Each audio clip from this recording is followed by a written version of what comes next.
Classroom से बाहर क्यों बच्चे कोचिंग पर निर्भर हो रहे हैं? क्यों 40% से ज़्यादा बच्चे ले रहे हैं ट्यूशन? शिक्षा की नई हकीकत। भारत के शहरों में आजकल बच्चों की पढ़ाई केवल स्कूल तक सीमित नहीं रह गई है। क्लास 11 और 12 के लगभग आधे बच्चे अब स्कूल के बाद भी कोचिंग सेंटरों में घंटों पढ़ाई कर रहे हैं।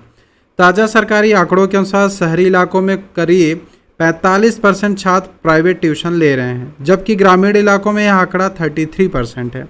कुल मिलाकर इस क्लास में 11th और 12th से 37% छात्र प्राइवेट ट्यूशन में नामांकित हुए हैं। ये आंकड़े केवल पढ़ाई की महत्वाकांक्षी नहीं दिखाते, बल्कि इस बात की ओर इशारा कर रहे हैं कि बच्चे और माता पिता का भरोसा स्कूल की शिक्षा पर लगातार घट रहा है। पहले प्राइवेट ट्यूशन केवल कमज़ोर बच्चों के लिए सहायता मानी जाती थी, लेकिन अब यह करियर और प्रतियोगी परीक्षाओं की तैयारी का अनिवार्य हिस्सा बन चुका है। इसका असर समाज और परिवार दोनों पर दिख रहा है। शहरी छात्रों पर खर्च प्राइवेट ट्यूशन का औसतन 10,000 सालाना है, जबकि ग्रामीण छात्रों का खर्च लगभग यानी 5,500 रुपये है। कई परिवारों के लिए यह खर्च उतनी आय का बड़ा हिस्सा है जो परिवार ट्यूशन अफोर्ड नहीं कर पाते हैं। उनके बच्चे अक्सर पिछड़ जाते हैं।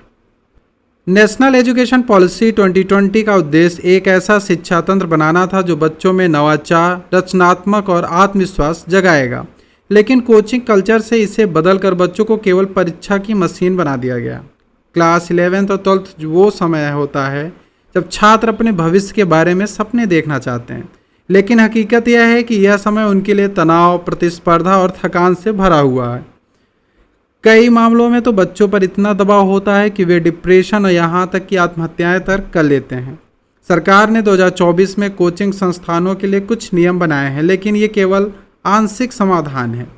सच्चा बदलाव तभी आएगा जब स्कूल की शिक्षा की गुणवत्ता बेहतर होगी, उच्च शिक्षा में सीटें बढ़ेंगी और सफलता केवल अंकों से नहीं बल्कि कौशल और सीखने की क्षमता से आंकी जाए। तभी कोचिंग की एक ज़रूरत नहीं है बल्कि केवल एक विकल्प बन पाएगी। वो भी विकल्प उन कमज़ोर बच्चों के लिए जिनकी बौद्धिक क्षमता कम होती है। उनके लिए ट्यूशन बहुत ही अनिवार्य होता है, लेकिन आजकल के जो फैशन चले हैं उसके चलते परिवार और माता पिताओं पे काफ़ी बोझ पड़ रहा है।